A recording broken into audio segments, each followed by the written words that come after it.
Disculpe, voy a ver más tarde, voy a chequearlo, ya no sé a qué se referirá cuando dice rey, pero lo que sí es cierto es que los profetas, pues, los jueces no eran cualquier persona, eran personas sabias, instruidas en los preceptos. ¿Para qué? Para que ellos puedan dar una solución al problema que haya en cada situación, en cada tiempo. Saber aplicarlo, no solamente saber el precepto, sino también saber cómo aplicar eso en su debido tiempo y en su debido momento. Eran personas muy sabias también. Bueno, el Etro cuando era un extranjero, pues no era tampoco en el pueblo, sino que él venía, era suegro de Moisés, pues, ¿no?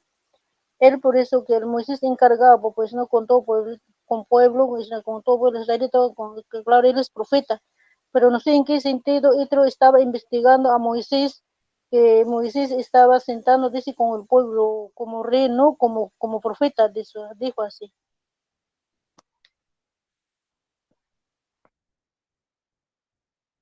Bueno, según la historia, pues Yetro era el suegro de Moisés y Yetro no era un israelita, entonces él cuando va a visitar, pues cuando va en Moisés, pues observa lo que hace, ¿no? Porque en sí Moisés era el líder del pueblo, era el líder. En ese tiempo, pues todavía, cuando salen de la tierra de Egipto, pues no habían todavía estos cuatro poderes, ¿sí? Sino en el monte de Sinaí recién recibe la Torá, recién ahí es donde tiene una base legal. Entonces, Yetro, al ver eso, cómo es que administraba el pueblo, pues veía que no era la forma correcta, ¿no? Entonces le dice, escoge, pues, personas sabias para que te puedan ayudar, ¿no? Ser los brazos.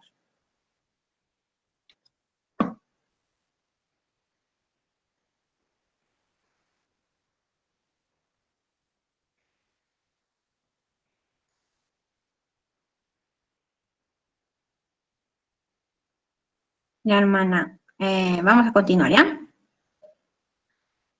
Entonces, la profecía tiene que ver con un estado de conexión espiritual con el Creador, de revelación, ¿ya? Tiene que ver con un estado de conexión espiritual con el Creador.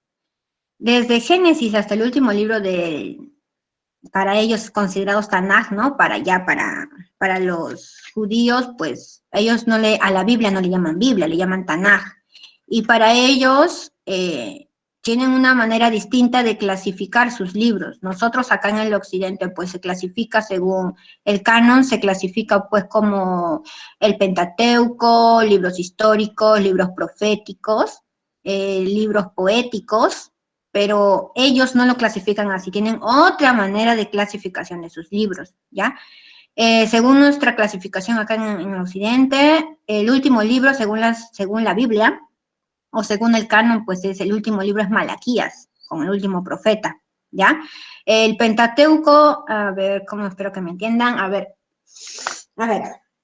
el canon acá en el occidente está dividido por cuatro. El primero es el Pentateuco, donde están los 5 primeros libros de Moisés, Génesis, Éxodo, Levíticos, Números y Deuteronomio, ¿ya? Eso le llaman Pentateuco.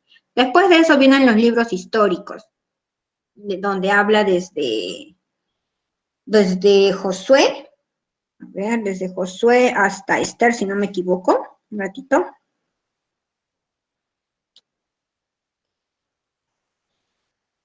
Habla desde Josué hasta Esther, ¿ya? Dentro de eso, de los libros históricos, tenemos a Josué, Jueces, Ruth, Samuel, Reyes, Crónicas, Esdras, Nehemías y Esther. Luego de ahí viene otra clasificación de los libros poéticos, que es el libro de Job, Salmos, Proverbios, Eclesiastés y Cantares.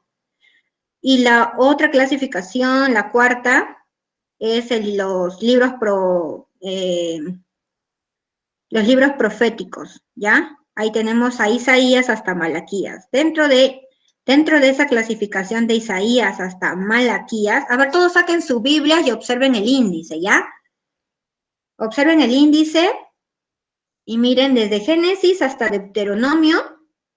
¿Ya sacaron todo su Biblia?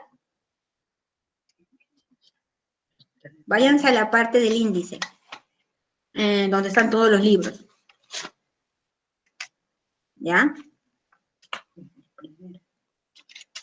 Ya. Así. Ya. Ahí ven a Génesis. De Génesis hasta Deuteronomio es el Pentateuco, como le llaman así. De Josué hasta Esther son los libros históricos, donde se narra la historia del pueblo de Israel, ¿ya? Y desde Job hasta Cantares se les considera los libros poéticos, ¿ya? Donde hay alabanzas, poesías. Y de Isaías hasta abajo, hasta Malaquías, son los libros proféticos, ¿ya? Ahora, dentro de esos libros proféticos hay profetas mayores y profetas menores. ¿En qué sentido mayores y menores? Mayores en el sentido de que tuvieron una mayor cantidad de libros, ¿ya? De escritos, mejor dicho, una mayor cantidad de escritos con respecto al profeta. Por ejemplo, dentro de los profetas mayores, no es porque sea de mayor importancia o de menor importancia, no, es por los escritos que dejaron, ¿ya? En el caso de Isaías, Jeremías, Lamentaciones también entra en los libros poéticos, ¿ya? En el caso de Isaías, Jeremías, Ezequiel, Daniel, hasta Daniel son considerados libros profetas mayores. Y de Oseas hasta Malaquías son considerados profetas menores por sus menores escritos que hay, ¿ya? Son cortos. Entonces, esa es la clasificación, ¿ya? Ahí lo que le llamamos Antiguo Testamento, ¿ya? Cosa que no debemos llamarle porque antiguo es como decir que es algo obsoleto que ya no sirve, no se debería decir antiguo, sino Primer Testamento, o no darle esa palabra, ¿ya? Hasta Malaquías. Por lo tanto, allá en el oriente, pues solo tienen su Tanaj, que es considerado, que contiene todos estos libros, hasta Malaquías. Pero ahora, dentro de esta clasificación, no está clasificada como la mencioné hace un momento, en 4, sino tiene otra clasificación distinta, ¿ya? Ay, no sé por qué me fui hasta ahí, ya. A ver, entonces, para ellos, el último, según su Tanaj, el último profeta fue Malaquías, pero su último libro pues es Crónicas, no es Malaquías, ¿ya? El hilo conductor es el ser humano con Dios, pero con la destrucción del templo de Jerusalén dejó de haber revelación absoluta y la profecía era parte de la revelación divina. Para ellos consideran que una vez que se destruyó el templo de Jerusalén, ya no existen profecías, ¿ok? Porque ese era, ahí se daba, o gracias al templo, por decirlo así, se manifestaba la presencia de Dios y se revelaba la profecía, pero como ya no hay, pues lo consideran como que si ya no hay profetas en estos tiempos. Ellos lo consideran así, ¿ya? Entonces, la profecía es un anuncio o un vaticinio sobre el futuro, pero no se deduce ni se pronostica, no es algo, no es como la pronosticación de los climas, no, ya nada que ver con eso, es algo que la profecía es totalmente diferente a eso. La profecía es una visión exacta y precisa, es exacta y precisa y no hay modo que la persona lo sepa, salvo que Dios se lo reveló. O sea, por ejemplo, una profecía, ¿ya? Por ejemplo, a mi hermana Antonia, ¿no? Yo anuncio, ¿no? Yo anuncio y digo, mi hermana Antonia va a ir a la casa de la hermana Marcelina. Va a ir vestida de túnica verde, velo verde y cinturón verde y sandalias verdes. Y le va a hablar sobre árboles verdes, ¿ya? O sea, es algo así tan detallado y la persona que me escucha ve que sí se dio eso. La hermana Antonia fue a la casa de la hermana Marcelina, fue con túnica verde, con cinto verde, con velo verde, con sandalias verdes, y le habló sobre los árboles verdes. Entonces, es algo que nadie lo podría pronosticar a menos que la hermana Antonia me lo haya dicho y yo lo haya revelado, ¿no? A menos que sea así. Pero si no fue revelado, entonces no hay forma, no hay manera de saber que la hermana Antonia iba a ir así, vestida, ¿ya? Eso es una profecía, es donde hay una revelación exacta, una revelación precisa, detallada. Y no hay modo de que la persona sepa que sucedería eso, ¿ok? No hay modo, no hay un pronóstico que lo diga, ¿ya? Cosa distinta a los pronósticos, profecía, pronósticos, ¿ya? Distinto. El profeta describe, por lo tanto, el profeta describe una situación, describe una situación en tiempo, en lugar y en persona y circunstancias de una manera precisa, exacta y de una manera medible, que sea medible. Medible en el sentido de que todos lo puedan comprobar, ya, en ese sentido.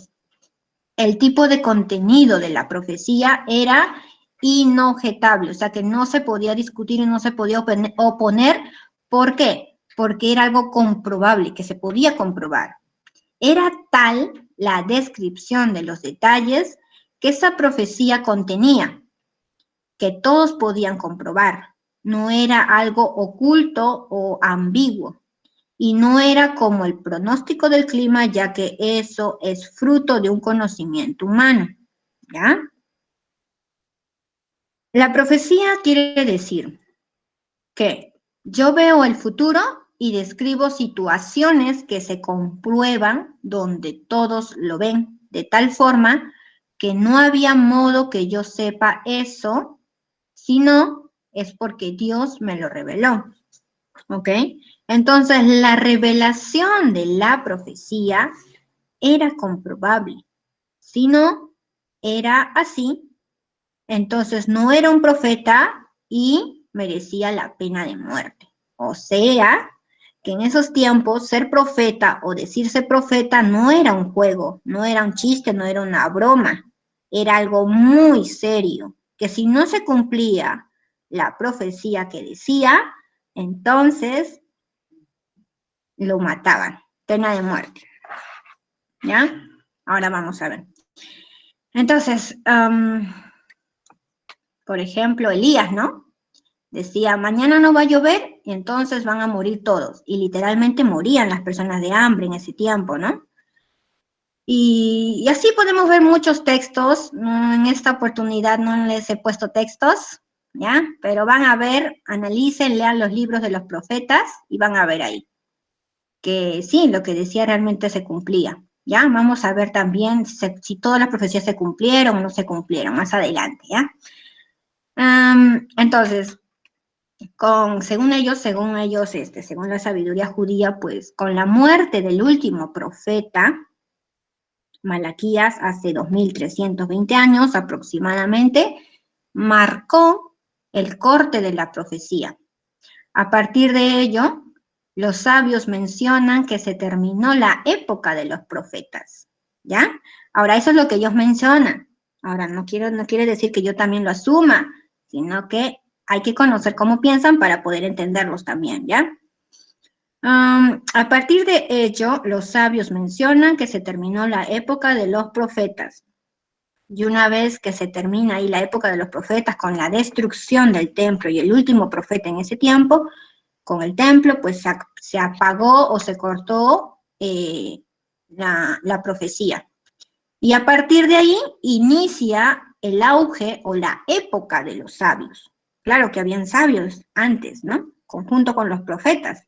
Pero en este tiempo, después de los profetas, como que hay un auge de sabios, y es donde aparece ahí, surge con más fuerza la época de los sabios, ¿ya? ¿Por qué? Porque ya no hay profecías. Y la profecía no tenía que ser entendida, sino que tenía que ser revelada. Dios le revela al profeta y el profeta iba y decía, ¿ok? Mientras que el sabio tenía que deducir, entender, debatir para poder comprender qué es lo que Dios quiere. ¿Ya? Es muy diferente profeta con sabio, no es igual. Entonces, esa época es lo que ellos le llaman la continuación y lo que hay hasta hoy en día en el pueblo de Israel, en el pueblo judío, ¿ya? La época de los sabios inicia con la destrucción del templo, con el segundo templo, y ahí, de ahí en adelante aparece pues la época de los sabios hasta hoy en día, ¿ya? Y es en esa época donde se escriben muchos libros antiguos y se debaten y se discuten.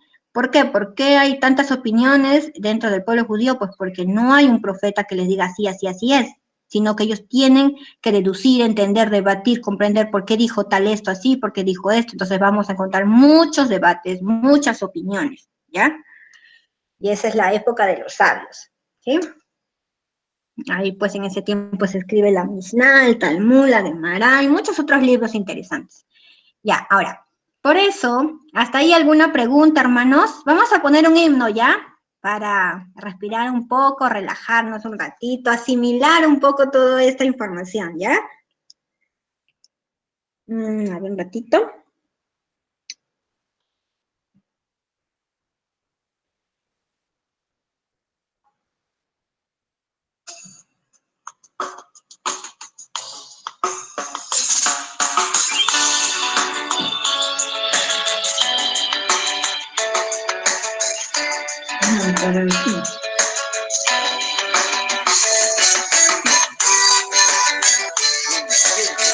Y alabanza y adoración.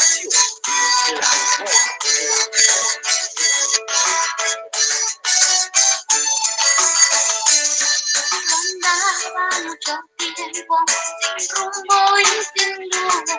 Un día Jehová tocó mi corazón, iluminaste hoy mi vida, nuevo ser soy aquí.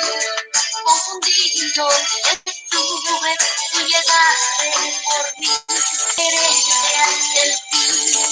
Ayúdanos, Señor, a quererte hasta el fin. Mira nuestro Dios, danos tu amor, no permitas que me aleje de tu camino, Señor Jehová. Hoy canto a ti, tú que habitas en los cielos, que moras en él. Te imploro perdón, oh Dios de Israel, Dios de Abraham, Dios de Jacob, tú que habitas en los cielos, te alabamos desde aquí. Tú que habitas en los cielos, te alabamos desde aquí.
Donde tú mismo las maravillas del cielo me has mostrado lo que jamás pudo el hombre conocer si no es por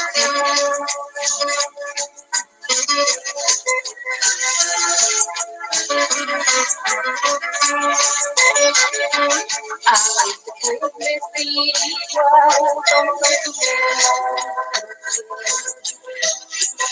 Ay, te puedo decir igual como tú mismo. Las maravillas que tiene mi Señor. Lo que jamás vendré conocer por ti. El amor y la caridad también me enseñaron. Ya no hay odio ni maldad dentro de tu corazón. Solo hay compasión dentro del corazón. Oh, bendito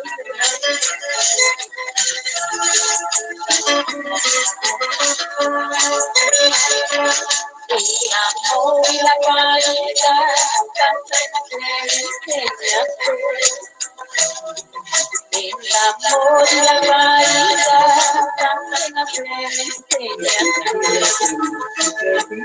ya no hay odio ni maldad dentro del corazón. Solo hay gozo, quietud hay dentro del corazón.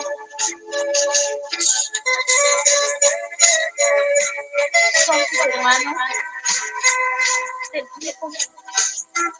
Familia celestial.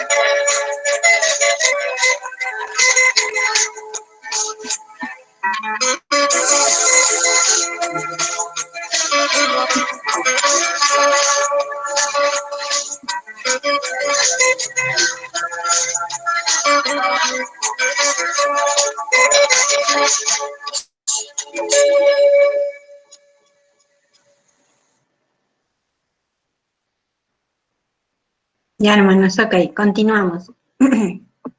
¿Continuamos o ya no continuamos? ¿O ya se cansaron, hermanos?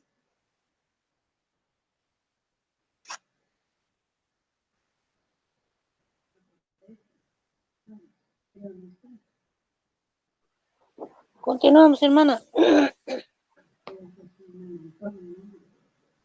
Ya, ok, continuamos entonces. A ver.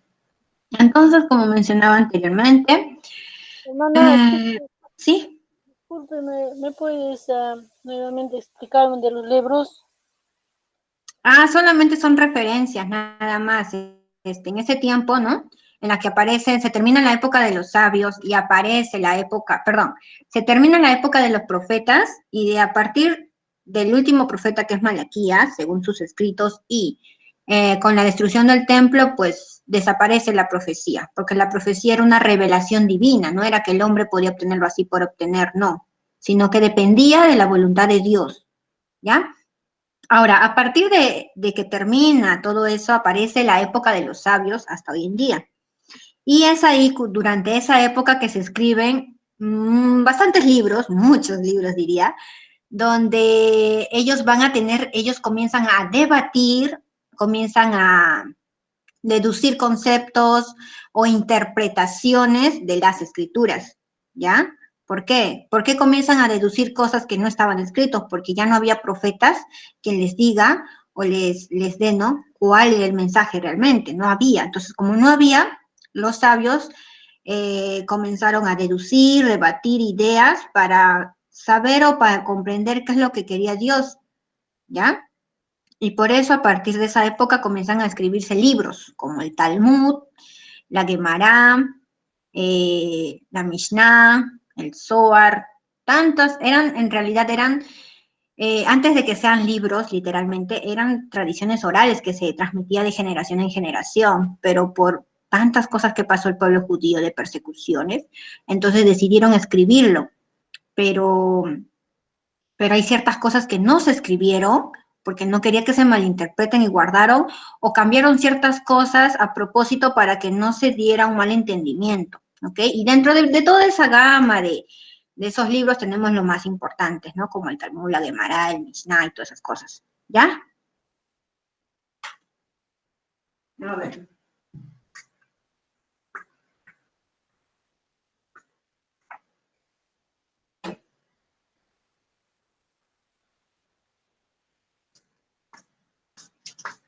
Ya, me voy a explicar un poquito de eso, ¿ya?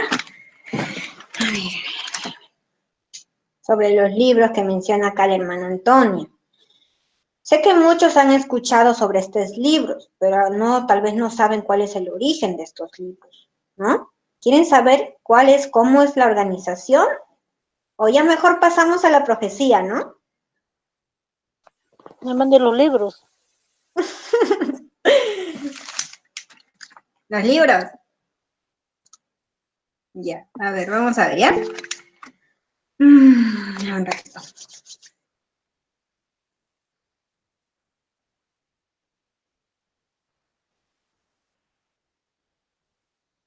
Ya, ok, a ver. Los judíos, pues, a sus escrituras, a la revelación dada en el monte Sinaí con Moisés, pues, toda esa revelación y esa transmisión, tanto oral como escrita, ellos lo llaman Torá. No solamente son los 5 libros de Moisés, no, sino que es una transmisión de mucha sabiduría, de muchas instrucciones que le da Dios al pueblo de Israel, ¿ya? Y a esa transmisión, pues, se le llama Torá, ¿ya? Ahora, esa Torá, esto es un paréntesis, ¿ya? Esto no entra en el tema. La Torá tiene 2 partes, ¿ya? Tiene tanto la Torá escrita como la Torá oral.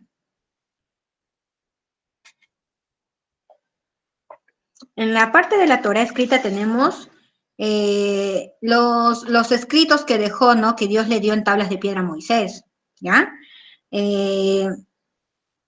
Tenemos ahí, pues, que Moisés luego lo compone en 5 libros. Tenemos a Génesis, Éxodo, Levítico, Número y Deuteronomio.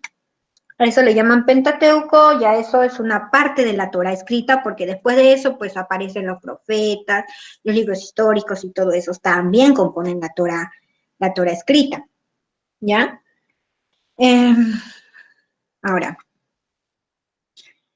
según el judaísmo, pues estos libros, Génesis, Éxodo, Levítico, Número, Deuteronomio, que son la base de todo lo demás que vienen adelante, es la base. Ellos lo dividen, pues, lo dividen en libros, ¿ya? Y esos libros le llaman parashat, que se estudia un tema semanal, ¿ya? Así hasta terminar el año. Y terminan estudiando solo los 5 primeros libros, ¿ya? Esas son las parashas basadas en los 5 libros, no en los libros del Tanaj. El Tanaj, para ellos, para nosotros es como la Biblia, pero la primera parte, el primer testamento, ¿no? De Génesis hasta Malaquías, para nosotros, eso vendría a ser el Tanaj de ellos, ¿ya? Ahora, ellos estudian los 5 primeros libros al año y semanalmente una porción de cada libro, ¿ya? Ahora, ya. Ahora, la Torá oral es la parte, es la explicación de la Torá escrita, ¿ok? Pero por motivos de persecución, como les digo, muchas cosas que pasó el pueblo, tuvieron que escribirlo para no olvidarse de ciertas aplicaciones, ¿ok? Tuvieron esa necesidad de escribirlo, porque todo era oral, solamente lo escrito eran los 5 libros de Moisés, y de ahí la oralidad, era la explicación de cómo se debía de aplicar la ley, ¿ya? Ahora, cuando ellos comienzan a escribir esa oralidad en libros, literalmente, comienza pues ahí, aparece la Mishnah. La Mishnah es un libro antiguo que explica ahí muchas cosas sobre el Pentateuco. Y nosotros no podríamos entender ciertas cosas si no hubiese Torah oral. ¿Por qué? Por ejemplo, cuando vamos a un trabajo, nos presentamos, firmamos el contrato y nos dan el reglamento y nos dice tal, así vas a, ¿cuáles son los reglamentos del trabajo? Y te dan ahí las leyes de trabajo, cuáles son, ¿no? Ya, ahora después de eso, una vez que ya ingresas a trabajar, pues hay cosas que tú no sabes, desconoces, por más que estudiaste la carrera, desconoces ciertas cosas que se hacen en ese lugar. Entonces alguien viene y te explica, ¿sabes qué? Esto se hace así, así, así. Entonces eso no estaba en el reglamento, sino que te lo explicaron porque tú desconocías, no sabías. Entonces, asimismo, la Torah tiene una parte legal, pero también tiene una parte de una explicación, y esa explicación es la Torah oral. Ahora, esa Torah oral se compone de muchos libros, como menciona en el Nuevo Testamento, ¿no? No sé, no me acuerdo, hermano, si me ayudan con el texto que menciona Juan, creo que si se escribieran todas estas cosas no alcanzarían, ¿no? No alcanzarían. Entonces, asimismo, la Torah oral, pues si se escribiera toda la oralidad, pues tampoco alcanzaría. Y hasta hoy en día, pues siguen y siguen y siguen y siguen escribiéndose libros y libros y libros y libros. Entonces, el primer libro que aparece en la Torá oral es la Mishnah. La Mishnah da muchas explicaciones al Pentateuco, ¿ya? Luego aparece la Gemara. La Gemara es el análisis exhaustivo. Es más profundo de cada tratado que la Mishnah explica, ¿ok? La Mishnah explica el Pentateuco, pero viene otro, que es la Gemara, y explica lo que la Mishnah quiso explicar del Pentateuco. Es más exhaustivo, más analítico.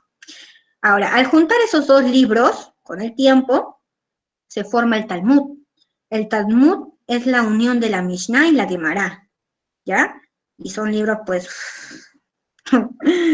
muy debatidos, muy consultados, pero eso ya poco a poco se va a ir, ¿no? No es que de la noche a la mañana tú te vas a la Mishnah, la Gemara, el Talmud, no.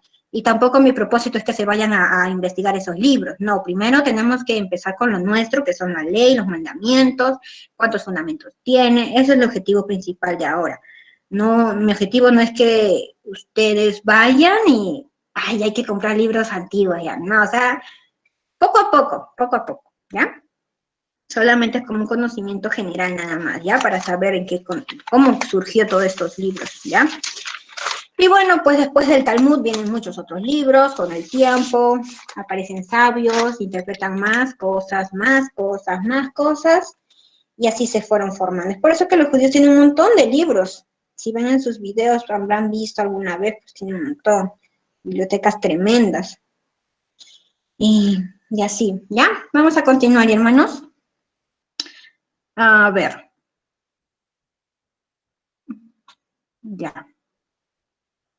Es por eso que aparece ahí recién la época de los sabios con mayor auge, ¿ya? Por eso a partir de esa fecha aparecen los sabios donde deducen, debaten, porque ya no habían profetas ni profecías que revelen el mensaje, sino que a partir de esa época en adelante dependen del raciocinio humano en base a las normativas legales que la Torá les muestra. Por eso hay muchos modos de hacerlo correcto. No hay un solo modo de hacerlo correcto. Y cada sabio entiende diferente. No todos piensan iguales como nosotros también aquí. Por eso es que existen los debates talmúdicos, clásicos entre sabios. Obviamente que para ser sabio tenía que ser autorizado por otro sabio. No cualquiera se hacía llamar sabio. cuando pasa ese umbral de sabio, recién ahí pueden discutir y debatir de igual a igual con otros sabios. Entonces, ahí formulan sus interpretaciones, sus explicaciones, y por lo cual la dirección espiritual quedó en manos de los sabios. ¿Por qué? Porque ya no habían profetas en ese tiempo, en ese momento, ¿ya? Bien, ahora, Maimónides, en su libro del conocimiento, describe algunas condiciones fundamentales para que una persona alcance el estado de profecía. Maimónides describe algunas condiciones fundamentales para que una persona alcance el estado de profecía.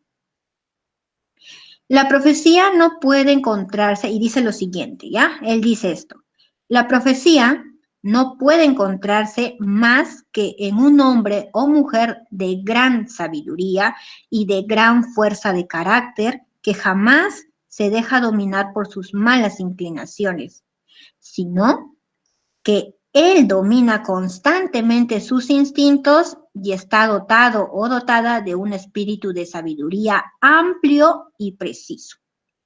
¿Ya? En otras palabras, un profeta o una profeta tenía autodominio y control sobre sus pasiones o instintos.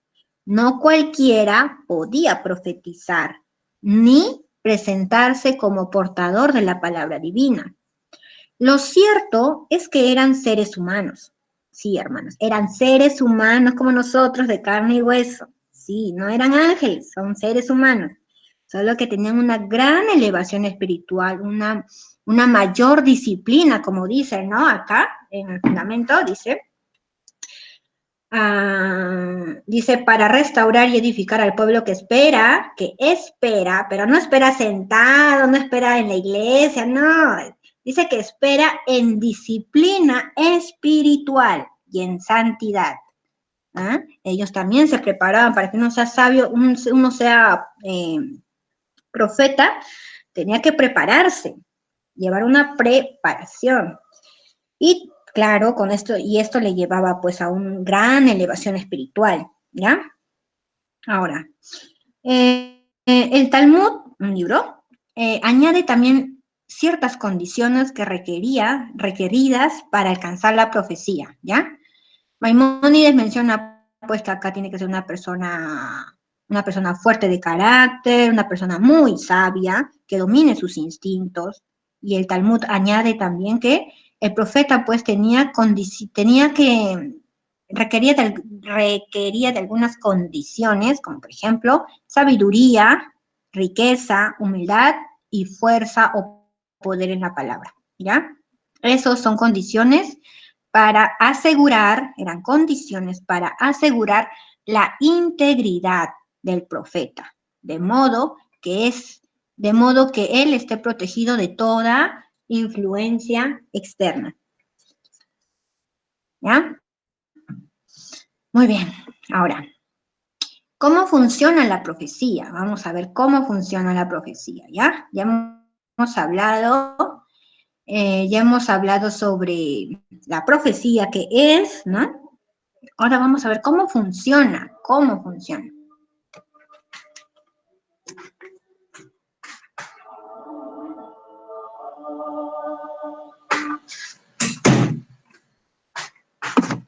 Ya, a ver, ¿cómo funciona la profecía? Existen dos tipos de conocimiento, dice acá.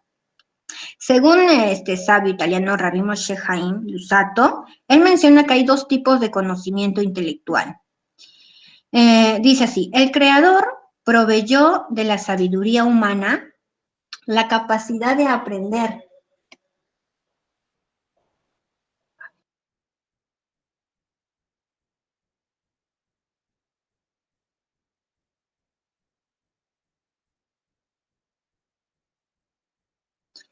Ya, a ver, el creador proveyó de la naturaleza humana la capacidad de aprender y comprender e instruir a través del estudio de las cosas existentes en sus diferentes aspectos, a partir de lo que aparece en él, podrá investigar y reflexionar sobre lo desconocido hasta que logre comprender. A ver, repito. Él menciona lo siguiente y dice que hay dos tipos de conocimiento.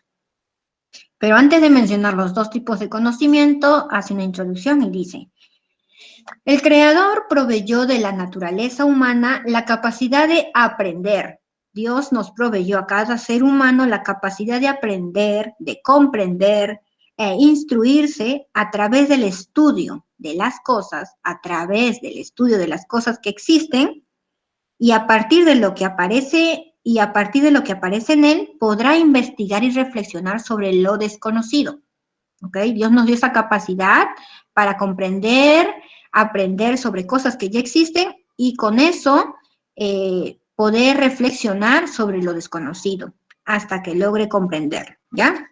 Esa es la introducción que da.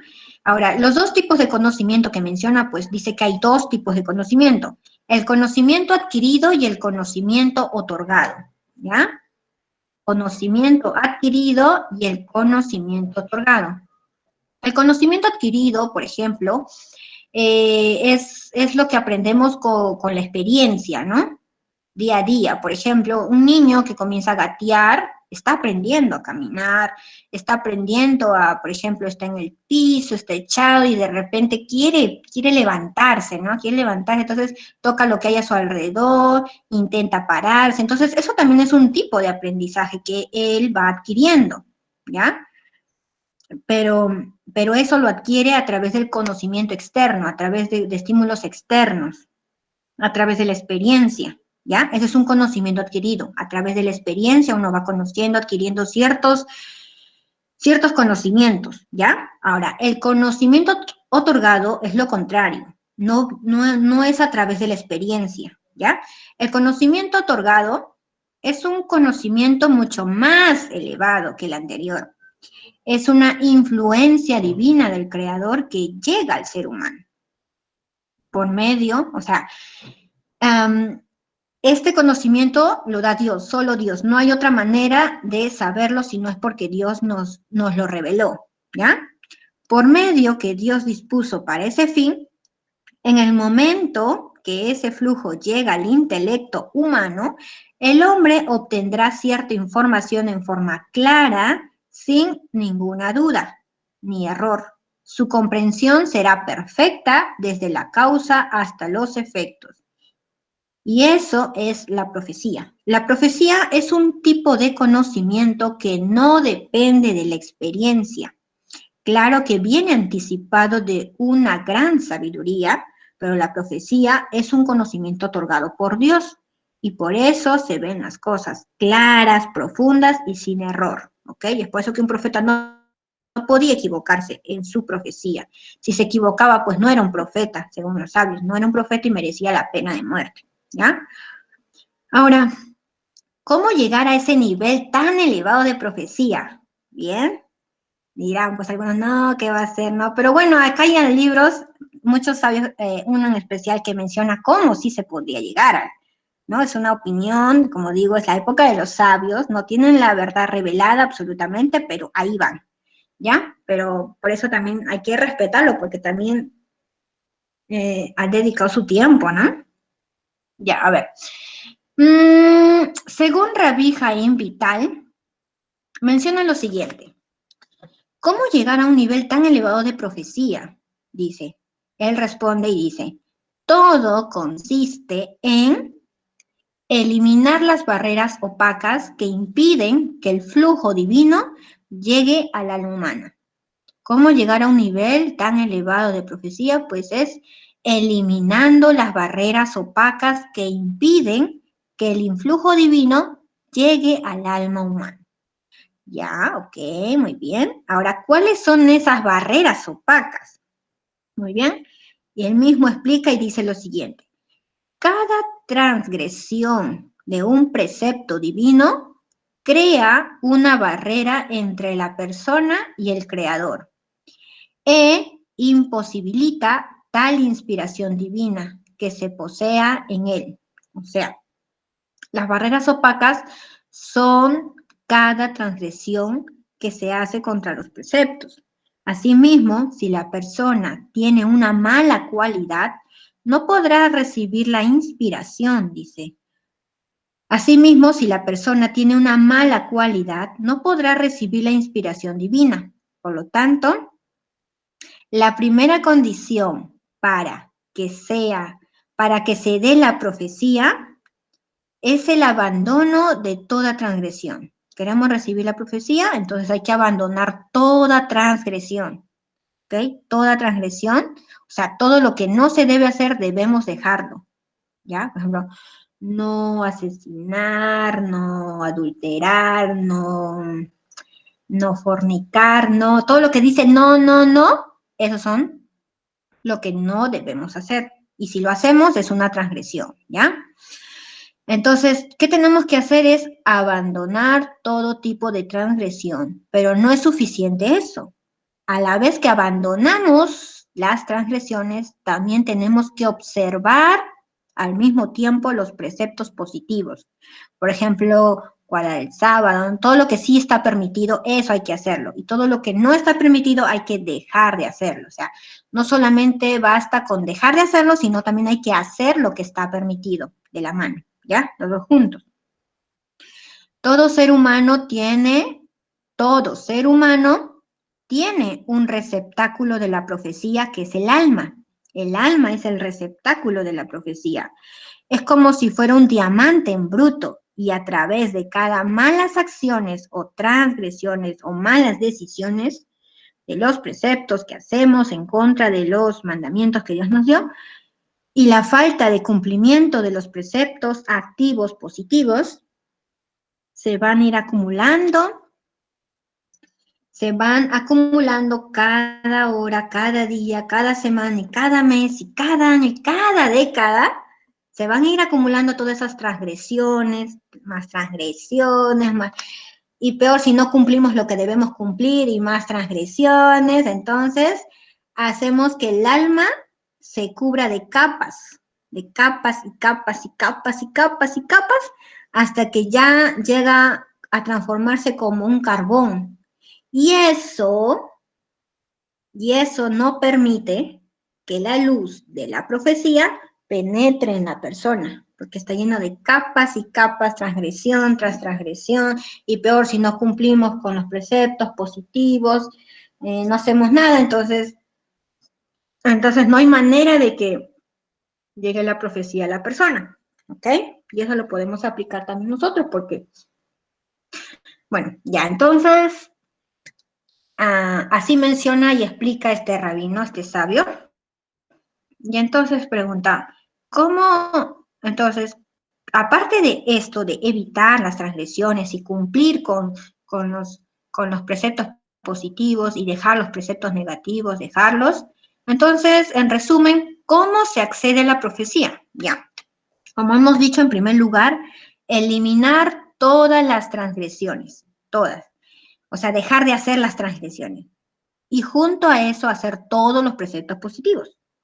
Las dos cosas juntas. O sea, dejar de hacer, por decir, lo malo y hacer lo bueno, ¿ya? Dejar de hacer lo malo y hacer lo bueno.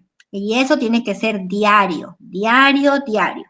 No alcanza con no hacer lo malo, sino también tiene que hacer lo bueno. Y para ello tenemos que saber cuáles son esos preceptos que debemos hacer para poder practicarlos. Por eso es importante el conocimiento de aprender cada vez más los preceptos, porque tal vez por ignorancia estamos obviando muchas cosas, ¿no? Ahora, eso de ahí, el de las transgresiones, al ir practicando esto de dejar lo malo y hacer lo bueno, pues eso hace que el alma se pula y saque todas esas capas espirituales, ¿ok? Y de esa manera rompe la barrera que dividía nuestra alma con el Creador. Había una barrera ahí, intermedia. Pero cada vez que dejamos de hacer lo malo y hacemos lo bueno, ¿no? En el sentido de dejar de hacer transgresiones y cumplir con los preceptos, ¿no? vamos a ir rompiendo esas barreras opacas cada vez más. Y en ese caso se preparan para el concepto y en eso es el primer paso, ¿ya?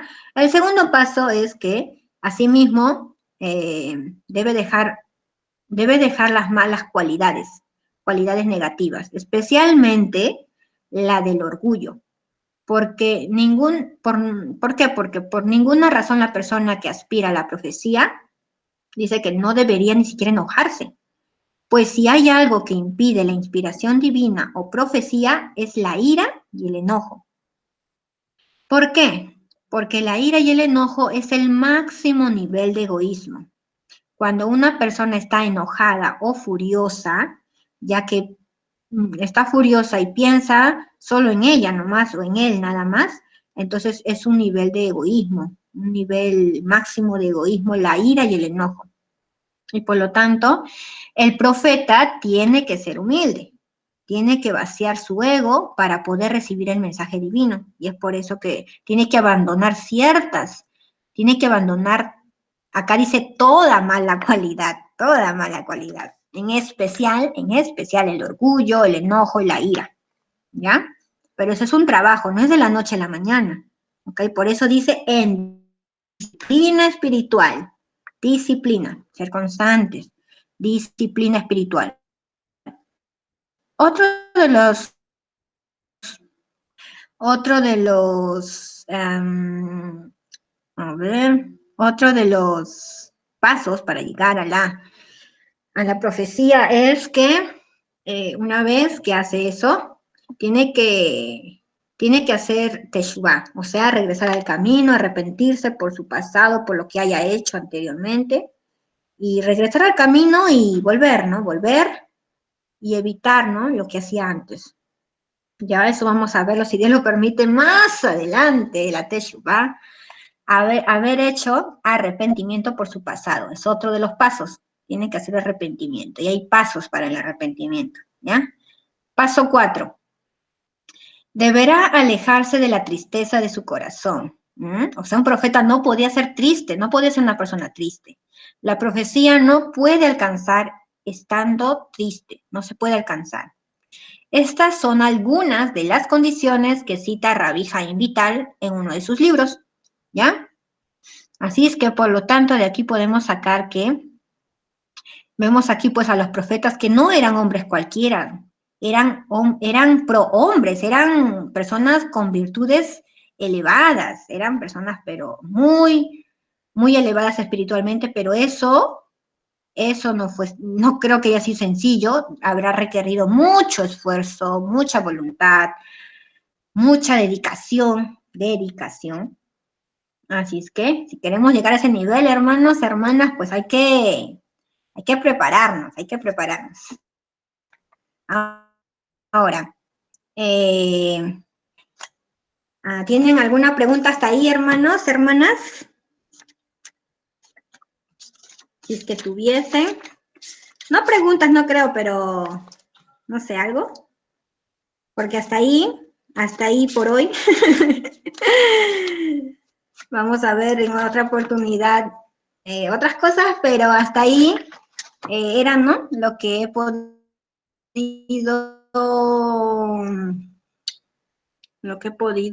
compartir, ¿no? Para llegar a un nivel de profecía, ¿no? Vemos que no era cualquier cosa ser un profeta, ¿no? Tenía una ardua preparación interna, una preparación espiritual, una preparación, pues, muy elevada, muy, muy elevada. Eran, pues, wow, me sorprenden. Pero en estos tiempos, pues, también, nuevamente, con la ayuda de Dios, pues, llega esa promesa, así es que, adelante, hermana. Una pregunta o Sí, hermana. consulta. Y entonces, hermana, cuando dice acá sobre la tristeza, entonces estamos tan lejos porque creo que tristeza abarca mayormente a todas, ¿no? Cuando uno no consigue o dinero está triste, cuando no consigue buen trabajo está preocupado, de diferentes maneras, cuando no va el estudio bien, también. Entonces es una energía que nos ataca de diferentes maneras para debilitarnos y para no avanzar el estudio, ¿no? En ese sentido, ¿cómo debemos luchar contra la tristeza? Ok, hermana. ¿Cómo luchar contra la tristeza? Buena pregunta. Y sí, como mencionas, sí, estamos un poquito lejos, ¿no? De esto, pues porque es, mira, es una preparación, como vemos, según los sabios, pues es una preparación ardua, muy ardua. Y como menciona nuestro maestro, pues acá en su libro, pues dice es disciplina espiritual y en santidad, sin la cual nadie verá al Señor. Entonces, ¿cómo evitarlo? Tal vez, ¿cómo enfrentarlo? Pues yo creo que comenzando con estos principios, con la ayuda de los rezos, las plegarias, ¿no? Analizando todos los días estos principios, por lo menos los títulos, porque la explicación ya está dada.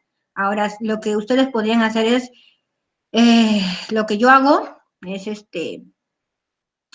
en mi tiempo de descanso, en mi tiempo que estoy desocupada así, despejada, comienzo a leer los 13 principios.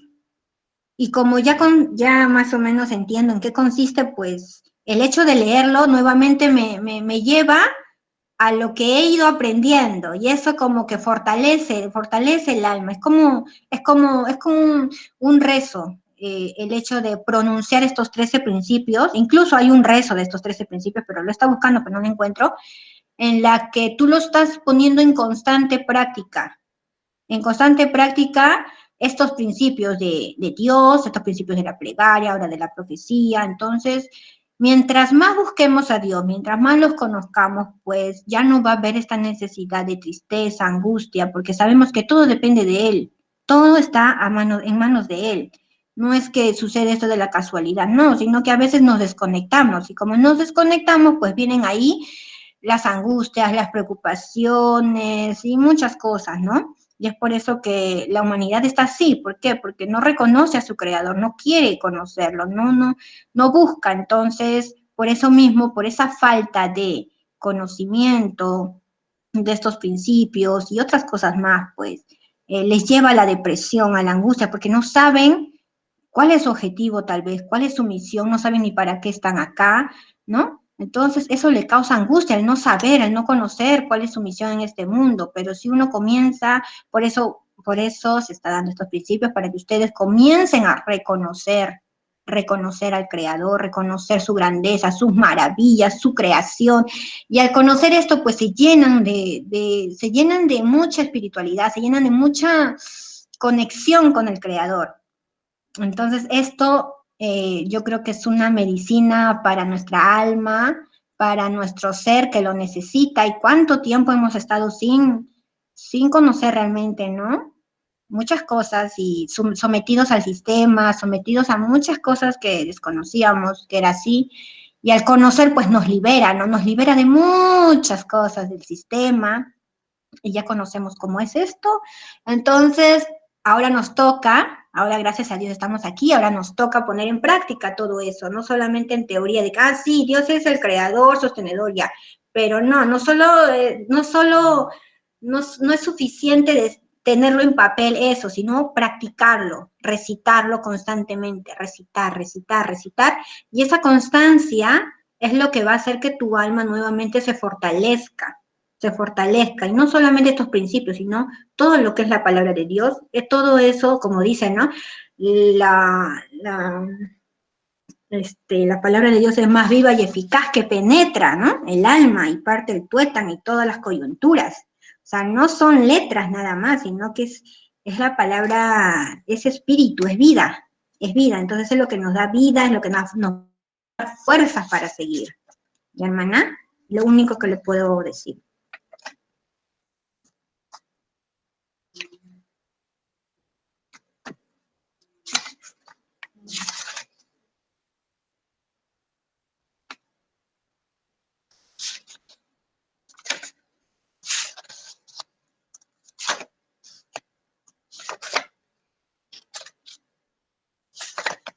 Y aquí voy a lecturar esta parte, terminando de la lectura de los mandamientos, viene y dice, ¿no?